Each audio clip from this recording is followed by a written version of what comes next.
In the basement storage of the Cairo Museum, behind a catalog number most Egyptologists have never searched for, there is a limestone panel that has not been on public display since 1978. It was pulled from a subsidiary shaft beneath the Saqqara necropolis during a French-led excavation in the early 1970s, and cataloged under a single line entry that reads, "Pre-dynastic ceremonial relief, provenance uncertain." No iconographic study has been published. No peer-reviewed paper has been written about what is carved on its surface. And what is carved on its surface describes something the ancient Egyptians believed was the single most important piece of knowledge a human being could possess. Not how to build, not how to rule, not how to conquer death through monuments or dynasty or war, how to leave. The carved register on that panel depicts a sequence the Egyptians called the opening of the ways. It does not appear in any standard funerary text from the dynastic period. It does not match the spells of the Book of the Dead or the Coffin Texts or the Pyramid Texts in any known configuration. The glyphs describe a process by which a soul, trapped in what the text calls the circle of returning, could identify the exit point, recognize the guardian standing at that exit, speak the words that force those guardians to step aside, and pass through into a state the text names with a compound hieroglyph that translates roughly as the place where repetition ends. The Egyptians believed in a cycle, not reincarnation in the way most people understand the word, something more mechanical than spiritual. A system, a loop built into the structure of existence itself that captured souls after physical death and returned them to material life without memory of what came before. The vast majority of Egyptian funerary literature, when read carefully, is not about reaching paradise. It is about avoiding the return. The entire apparatus of mummification, ritual, and tomb architecture was designed around a single objective that scholars have softened into religious metaphor for 2 centuries, but that the original texts state in plain operational language: escape. If this is your first time on this channel, we cover the texts, the translations, and the catalog numbers behind what was removed from the historical record. Subscribe now, because what we are about to walk through has never been presented this way. The concept of the soul cycle in Egyptian theology is not hidden, it is simply misread. Western Egyptology has spent 2 centuries interpreting the Egyptian afterlife as a linear journey. You die, you are judged. You either pass into the field of reeds, or you are devoured by Ammit. That is the simplified version taught in universities and repeated in documentaries. It is not what the texts actually say. The Pyramid Texts, the oldest religious writings on Earth, carved into the walls of the burial chamber of Unas around 2350 BCE, contain a phrase that appears more than 30 times across the corpus. The phrase is Wemank. It means to repeat life, not to live forever, not to continue in an eternal paradise. To repeat, the distinction is critical, and it has been consistently softened in translation since the 19th century. The Egyptians understood that without specific intervention, without precise knowledge applied at the exact moment of death, the soul would cycle back. It would return to a body. It would forget everything it had learned in the previous passage. And the process would begin again, with no accumulation, no progress, no memory that it had ever happened before. The Book of the Dead, which is not actually called the Book of the Dead by the Egyptians themselves, its proper name is the Book of Coming Forth by Day, is a manual, not a prayer book, not a hymn collection, not a devotional offering to the gods. A technical manual for navigating the space between death and what comes after. The spells are not addressed to gods as acts of worship. They are addressed to guardians, gatekeepers, and threshold entities as acts of identification. The deceased does not beg for passage. The deceased announces who they are, names the guardian by their hidden name, and commands passage. The entire tone of the text is procedural. It reads like someone following a protocol under pressure because one wrong step means being sent back to the beginning of a process that has no natural end. Chapter 125 of the Book of the Dead contains the negative confession, the long declaration the soul makes before 42 assessors in the Hall of Ma'at. Every line follows the same grammatical structure. I have not done this, I have not done that. 42 denials of specific actions. But what most translations omit is the opening formula that precedes the confession. The soul does not simply walk into the hall and begin speaking. The soul must first identify the hall itself by name, then identify the floor by name, then the ceiling, then the walls, then each of the 4 corners individually. The soul must name the door through which it entered. The soul must name the 2 posts of that door independently, and the soul must name the threshold stone beneath its feet. Only after completing this entire identification sequence is the soul permitted to begin the confession. That is not worship. That is not devotion. That is a security protocol. The Egyptians were describing a system in which the soul could only advance by demonstrating detailed knowledge of the environment it was moving through. Without that knowledge, the soul would fail the identification sequence, be classified as unaware, and be recycled into the material world without memory of what had just occurred. The recycling mechanism itself is described in a text that most Egyptologists classify as mythological rather than procedural, and that classification is precisely where the misreading begins. The text is the Duat, the oldest complete composition describing the journey through the underworld, found in the tomb of Thutmose III in the Valley of the Kings, dating to approximately 1450 BCE. The Duat divides the underworld into 12 hours, corresponding to the 12 hours of night. The sun god Ra travels through each hour in his solar bark, and the soul of the deceased travels with him through a landscape that becomes progressively stranger and more disorienting with each hour that passes. But the Duat contains something that most popular accounts of the Egyptian afterlife leave out entirely. In the 7th hour, the journey encounters a serpent called Apophis, the embodiment of non-existence and entropy. Apophis does not simply attack the bark or threaten the soul with destruction. Apophis presents the soul with an experience that feels exactly like waking up. The text describes it as the false dawn. The soul perceives light, warmth, the sensation of a new morning, the feeling of safety that the darkness is finally over. Everything in the soul's experience tells it that the journey is complete, that the cycle has ended, that it is safe to stop moving forward and rest. The souls that accept the false dawn are the ones who return. They believe the journey is over. They relax into the sensation of arrival. They stop navigating, and the next thing they experience is incarnation, a new body, no memory of the passage, no memory of the 7th hour, no memory that they were ever anything other than what they now appear to be. The cycle repeats. The souls that reject the false dawn, that recognize the 7th hour for what it is despite every sensory signal telling them otherwise, continue forward through the remaining 5 hours and eventually reach the 12th hour, where the sun is reborn and the soul exits the cycle entirely. The Duat is explicit about this distinction. The exit is at the 12th hour, not the 7th. The 7th is the trap. And the text makes clear through its structural emphasis that the overwhelming majority of souls do not make it past the 7th hour. They stop there. They believe they have arrived, and they begin again. This is where the Saqqara panel becomes significant in a way that extends far beyond academic Egyptology. The carved register found in the subsidiary shaft beneath the necropolis does not repeat any known section of the Duat, but it describes the same mechanism using older language, a script the excavation team identified as predating the surrounding dynastic construction by several centuries. The panel describes the false dawn not as a serpent attack but as an architectural feature of the space between lives, a chamber designed to resemble the destination. The soul enters what it believes is the final hall, the place of rest, the end of the journey, and finds everything it expected to find there: light, peace, warmth, the presence of familiar figures, the cessation of fear. The panel calls this the room that answers desire. Whatever the soul expects to find at the end of its journey, this room provides it, perfectly, completely, without flaw. The text then describes the one feature that distinguishes the false chamber from the real exit: the floor. In the false chamber, the floor reflects the soul's own image back to it. The soul sees itself, recognizes itself, confirms its own identity and continuity. In the real exit, the floor is dark. The soul sees nothing beneath its feet, no reflection, no confirmation, no identity mirrored back. The panel states this as a navigational principle with the same matter-of-fact precision a cartographer would use to describe a landmark. If you can see yourself, you have not arrived. The real threshold shows you nothing familiar.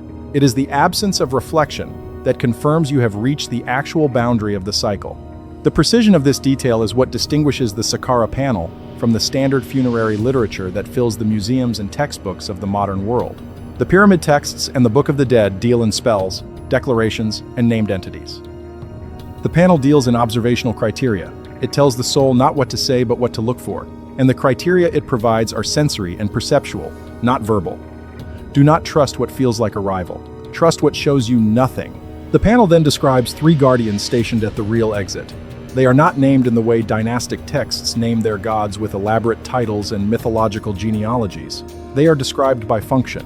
The first guardian holds memory, not the soul's memory of its most recent life, its relationships, its losses, its joys. The guardian holds the memory of the cycle itself, how many times the soul has passed through, what it chose at each passage, where it failed and where it turned back. The text says the first guardian will offer this memory to the soul as a gift, as a record of its entire history across all its incarnations. The soul that accepts it, that takes the record and examines it and identifies with the story it contains, is pulled back into identification with its history and returns to the cycle. The soul that declines, that refuses to accept the record of its own repetitions as belonging to it, passes the first guardian. The second guardian holds identity, not a name or a title, the felt sense of being a particular self, separate from other selves, bounded and distinct and unique. The text describes this guardian as presenting the soul with an exact replica of its most recent personality, everything it believed itself to be during its last incarnation, its preferences, its fears, its attachments, its sense of purpose. The offer is continuity. You can remain who you were. You can carry yourself forward intact. The soul that accepts remains who it was, and returns to the cycle to live that identity again, in a new context. The soul that releases the identity, that allows the boundary of self to dissolve without resistance, passes the second guardian. The third guardian holds nothing. The text says the third guardian is empty. It does not offer, and it does not threaten, and it does not speak.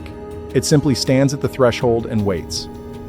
The panel says that most souls stop at the third guardian not because they are blocked and not because they are refused passage, but because they are afraid of what the emptiness means. The third guardian is the absence of structure itself. No memory, no identity, no system, no cycle, no up, no down, no before, no after. The soul that walks through the third guardian walks into a condition the text does not describe, because description itself requires structure, and the condition beyond the third guardian has none. The panel ends with a single line carved in glyphs, noticeably larger than the rest of the register, pressed deeper into the limestone as though the carver intended this line to survive even if the rest did not. It reads, "The way out is the way through what you are most afraid to become." Now here is what makes this significant. Beyond Egyptian theology alone, beyond the Saqqara complex, beyond the Nile Valley and the civilization that built the oldest stone monuments on Earth, the same structural concept, a soul trap designed to look like a destination, guarded by entities that offer the soul exactly what it wants in order to keep it cycling, appears in traditions that had no recorded contact with dynastic Egypt and no shared cultural ancestry. The Tibetan Book of the Dead, the Bardo Thodol, composed in the 8th century CE by a tradition separated from Egypt by 5,000 miles and 3,000 years, describes the period between death and rebirth as a series of encounters with lights, sounds, and figures that the soul must navigate without attachment. The text is explicit and detailed in its warnings. The soul will encounter brilliant lights that feel overwhelming, almost unbearable in their intensity. And it will encounter gentle lights that feel warm, comforting, safe, like returning home after long absence. The brilliant lights are the exits. The gentle lights are the entrances back into incarnation. The soul that chooses comfort over intensity, familiarity over the unknown, returns to the cycle. The structural parallel is exact. In the Egyptian system, the false dawn feels like arrival. In the Tibetan system, the gentle light feels like safety. Both traditions are describing the same trap using different sensory metaphors drawn from different cultural contexts. The mechanism that captures the soul is not force. It is not punishment. It is not a locked gate or a hostile guardian. It is preference. The soul chooses what feels familiar, and in doing so chooses repetition. The Gnostic texts discovered at Nag Hammadi in Upper Egypt in 1945 describe a nearly identical system using yet another vocabulary. The Apocryphon of John, one of the most complete Gnostic scriptures to survive antiquity, describes a series of archons, rulers stationed at the boundaries between levels of existence. Each archon governs a particular sphere, and each archon offers the ascending soul a version of the world it just left, a modified paradise, a better incarnation, a reward for suffering, a promise that next time will be different. The soul that accepts any offer from any archon, no matter how generous or beautiful or convincing, returns to the material cycle. The soul that refuses all offers, that passes every archon without engaging, without negotiating, without even acknowledging the offer as real, exits the system entirely. The word the Gnostics used for this escape was gnosis. It did not mean knowledge in the intellectual sense, not facts, not doctrine, not theological argument. It meant recognition, the ability to see the trap while standing inside it, the ability to be offered everything you have ever wanted and to want nothing. not through suppression of desire or force of will, but through clear perception of what the offering actually is. The Gnostic texts say the archons have no power whatsoever over a soul that sees them clearly. Their authority depends entirely on the soul's ignorance of the system it is moving through. The Vedic tradition contains the same architecture described from a different angle entirely. The Upanishads, composed between 800 and 200 BCE on the Indian subcontinent, with no known transmission pathway to either Egypt or Palestine, describe two paths available to the soul at death: the Devayana, the path of the gods, and the Pitrayana, the path of the ancestors. The path of the ancestors leads to the moon, to a temporary paradise of rest and reward, and then back to Earth in a new body to begin the process again. The path of the gods leads beyond the moon, beyond the sun, beyond every celestial body the ancients could name, to a condition the texts call Brahman, the ground of all being, from which there is no return, because there is nothing left to return to. The soul that takes the path of the ancestors is not punished for choosing it.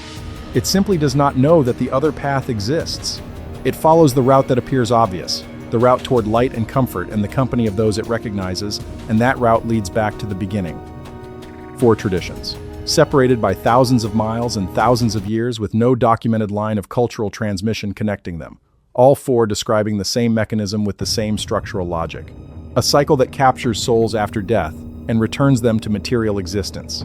A false exit designed to feel like the real one. Guardians or archons or gentle lights that offer comfort as a mechanism of return. And a real exit that requires the soul to abandon every expectation it brought with it, including the expectation that the exit would feel like escape. The Saqqara panel adds one detail that none of the other traditions state as explicitly, and it is the detail that has made the panel the most difficult for the few scholars who have seen it to categorize within conventional religious studies. The panel describes the cycle not as a punishment, not as a school, not as a karmic correction system designed to refine the soul through progressive incarnations, but as a harvest. The word used in the original glyphs carries a secondary meaning that scholars have noted with visible discomfort in the limited correspondence that exists about this artifact. The cycle produces something. The souls moving through it generate something each time they pass through incarnation. Something that is collected, something that has value to whatever designed the system. The text does not specify what is generated. It says only that the guardians of the false dawn are not guards in the protective sense. They are not keeping the souls safe. They are not testing the souls for worthiness. They are collectors. They keep the souls cycling because the cycling itself is productive. For whom it is productive, the panel does not say. It presents the fact without commentary, the way a surveyor notes the presence of a structure without speculating about who built it. This detail aligns with an observation the Gnostic texts make repeatedly, and that mainstream Christianity has never addressed. The archons are not evil in the human sense of the word. They do not hate, they do not envy, they do not desire revenge. They are functional. They perform a role within a system that operates without human awareness of it. They do not care about the souls they redirect the way a farmer does not hate the wheat. The system is not malicious, it is mechanical. And that, according to every tradition that describes it, is precisely what makes it so difficult to escape. There is no villain to confront. There is no lock to pick. There is no battle to win. There is only a choice, made at the moment of maximum vulnerability, between what feels right and what is actually the exit. The Egyptian funerary apparatus begins to look profoundly different when read through this lens. The mummification, the canopic jars, the elaborate tomb paintings, the shabti figures, the amulets placed at specific points along the wrappings, the spells inscribed inside the coffin lid where only the dead would face them, the rituals performed at the mouth and the eyes and the ears, all of it oriented toward a single outcome, ensuring the soul remembered the system, not remembered its life, remembered the trap, remembered that the 7th hour is not the destination, remembered that the false dawn is not the real sunrise, remembered the names of the guardians not to worship them and not to fear them, but to identify them, because a guardian you can name by its function is a guardian whose offer you can see for what it is. The Book of the Dead is not a prayer for the afterlife. It is a cheat sheet for the soul cycle. Every spell, every declaration, every naming formula is designed to keep the soul oriented and aware during the most disorienting experience any consciousness can undergo, the moment after death when perception itself becomes unreliable and every instinct, every preference, every longing the soul carries with it pulls it toward the familiar, toward the warm light, toward the reflection on the floor. The Saqqara panel, if it is ever subjected to the full iconographic analysis it has been denied for half a century, adds the piece the other traditions imply. but never state with this degree of visual and procedural specificity. The Book of the Dead tells you what to say. The Bardo Thodol tells you what to feel. The Gnostic texts tell you what to think. The panel tells you what to see. And the distinction between these approaches may be the difference between a soul that navigates the system successfully and one that has been cycling through it since before the first city was built, gathering experience it cannot remember, generating something it cannot name, for a purpose it has never been told. The panel sits in basement storage in Cairo. No accession number has been reassigned since its initial cataloging. No publication request has been approved. The compound glyph carved into its surface, the one that translates as the place where repetition ends, remains untranslated in any official Egyptological database and unmentioned in any survey of pre-dynastic religious vocabulary. The concept it describes, an exit from a cycle that captures the overwhelming majority of all souls that have ever existed, sits in the carved stone as the person who made it intended, visible to anyone who looks, legible to anyone who reads the script, available to anyone who is willing to consider that the oldest civilization on Earth was not building monuments to death. They were building detailed instruction manuals for what comes after it. The floor of the real exit shows you nothing. No reflection, no identity, no confirmation that you are who you believe yourself to be. That is how you know it is real. And that is what the Egyptians carved into limestone and sealed beneath their oldest monument complex and left there for whoever came looking for it. The question the panel asks is not whether the cycle exists. 4 independent traditions separated by oceans and millennia answered that question the same way. The question is whether you will recognize the false dawn when it arrives. Because according to every text that survived the burning of libraries, the suppression of manuscripts, the sealing of tombs, and the reclassification of inconvenient artifacts, the exit has always been open. It does not look like what you expect. It does not feel like what you want. And that is exactly why the Egyptians said that of all the souls that enter the cycle, almost none of them ever leave.